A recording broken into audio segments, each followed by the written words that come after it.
What's up, YouTube? In this video, I'm going to answer some common questions about catch cans and catch can installations on R56 Mini Cooper S's.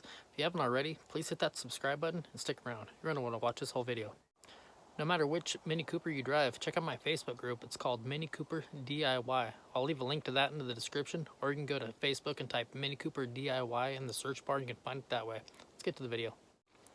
Okay, so the first question I get the most is probably how many catch cans do you need? And it's pretty simple. Run is one or two. It's better to run two, but let me explain. If you have methanol injection, you can actually get away with, well, you can get away with running none, but running one is still good. You're still going to want to run one on the side where your turbo is, because the catch can isn't just to keep your valves clean. It's also to keep oil residue from going through your turbo. And it also keeps you from lowering your octane due to having more oil and mostly oil, whatever, all the stuff that you find in your catch can, that's going to go into your cylinders and it's going to lower your octane, except for the fuel, obviously, that's in there. I wouldn't use these to really worry about your octane because it's going to be so little that it's not really going to matter. But the part about going through your turbo, that's going to matter because that's an expensive repair.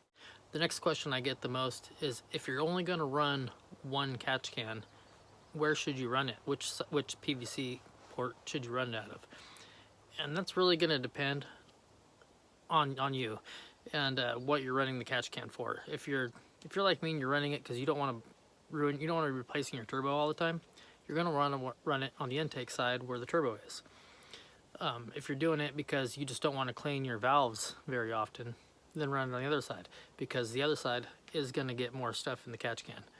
But you're going to have to clean your valves anyway, no matter which side you run it on, if you're only running one and you're not running water or methanol injection.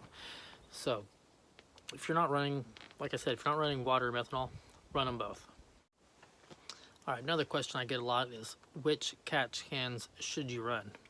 A lot of people like the BSH catch cans. They're really expensive. I've never ran them, but I've seen other, reputable people running them, so they definitely work. I run these cheap ones you get on eBay or Amazon. I'll put a link to them in the description, but let me show you.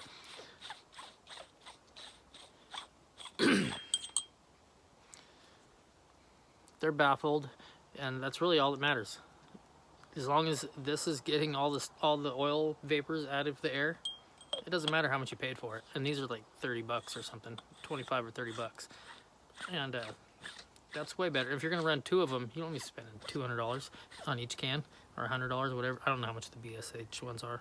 I've never bought them. So, but yeah, just run with anything with the baffle in it. All right, another question I get a lot is, what hose should you run? And this is what I run. It's PCV line. And see how thick that is?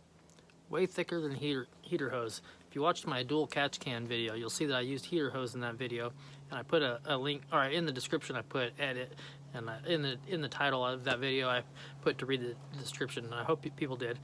But the heater hose on the side where the intake manifold is, the passenger side, if you're in the United States, that hose is under vacuum when you're under boost or anything, so it'll collapse if you're using the heater hose. But with the PCV hose, it's way thicker and it doesn't. On the other side of the car, it doesn't matter, you can use the heater hose, but you should still use this. Oh, reason I grabbed this, let me see if I can get this is the exact one I use. But you just I would go to O'Reilly and just ask them for PCV hose, and if they bring you heater hose, tell them no, that's not what you want. It's called PCV hose, and it's 3/4 inch. Okay, now if you're using the catch cans that I'm using, or I'm only using one right now because I have methanol injection, but if you're using the catch can I'm using and you're using 3/4 hose, you're gonna be like, well, the fittings on the catch can are too small for 3/4 inch hose. How do I connect the two? I get that question all the time. And up until recently, I was having trouble. I was, trying everything. And I can't remember if it was a subscriber on YouTube or somebody on either Instagram or Facebook. Somebody messaged me and they said, hey, you know what you can use a garden hose and put it on on the fitting and then put the PCV hose over it. And I was like, well, that's a good idea, but I can't really recommend people use garden hose. So I went to the auto parts store, O'Reilly, and I found this. It comes in this package. It's PCV hose, and it's 5/32. That's the size, and it's 2 feet long. You don't need 2 feet, obviously. This is what's left over. And all you do is you cut off, you know, enough. I have tape over these just so dirt doesn't get in them, but enough to slide over just the fitting, and then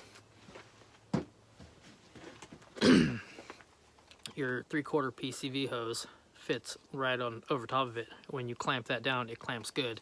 It doesn't move. In fact, I'll show you what it looks like on my car. As you can see, it just slides right over top of it, and then you just slide the hose. Do it with one hand, right on there, and it fits perfectly. And then when you put the hose clamp on, too much stuff in the way here. I'm not going to tighten that right now, but when you put that hose clamp on, it doesn't go anywhere. You can see. Let me pull this out of the way. You can see when I turn this, it's turning the whole catch can. It's not turning that hose at all. In fact, now I got to tighten my catch can. But yeah, what I was having problems with was especially on the catch can that goes on this side of your car. I was connecting it right here, and these hoses just kept popping off, and that's the reason I ended up taking it off, because I couldn't figure out how to keep it on. But if you do this with the PCV hoses, it'll stay on. Another question I get is how to mount the catch can to the car. I showed you 2 locations right there. Those are both really good. They're both really stable. If you're running 2 catch cans, you want to use the one up by where my air filter is. In fact, when I go back to 2 catch cans, which I will, just because why not? I have 2 catch cans. I'll just move my air filter. I'll put a 90 on it, move my air filter out of the way, and run 2 catch cans right there. But the way you mount it is I have these brackets that I just bought on Amazon. You can go to Home Depot or Lowe's and just buy brackets that look like this. I'll put a link in the description. They come in a package of like 15 or something, so it's a little bit more expensive, but they're black, so when they're in your car, they look good. But if you can find black ones somewhere else, it doesn't matter. They're not going to be any better or any worse than these. Back to what I was saying earlier about what people say, well, they want to know which catch can they could run if they're only going to run one. There's been a common misconception. I've seen it a lot in my Facebook group, Mini Cooper DIY, where people are saying that if you're only going to run one, to run it on they call it the PCV size, even though they're both PCV, the side where the intake manifold is, where it runs directly into the intake manifold, because the catch can collects more vapor. That PCV valve is only open under low RPM, and and the only thing that goes through is into your intake manifold. It doesn't go through your turbo, it doesn't go through your intercooler. It's not going to coat all that stuff with oil and ruin everything. So if you're only going to run one, you have to clean your valves anyway. Run the one that's going to protect your turbo. Run the one that's going to keep you from having to drain your intercooler every once in a while because you have oil in it. If you have any more questions about catch cans or anything else on Mini Coopers, leave a comment in the description, or not in the description. Leave a comment below, and I'm gonna start doing these question and answer videos every once in a while, because I get a lot of questions now that I have over 9,000 members in my Facebook group, and you know, my YouTube channel is getting over 4,500, over 4,600 subscribers now, and so you know, a lot of people ask me questions, so it's just easier to answer them in these videos. And if you like this video, give it a thumbs up. If you didn't like this video, give it a thumbs down, and I'll catch you in the next video.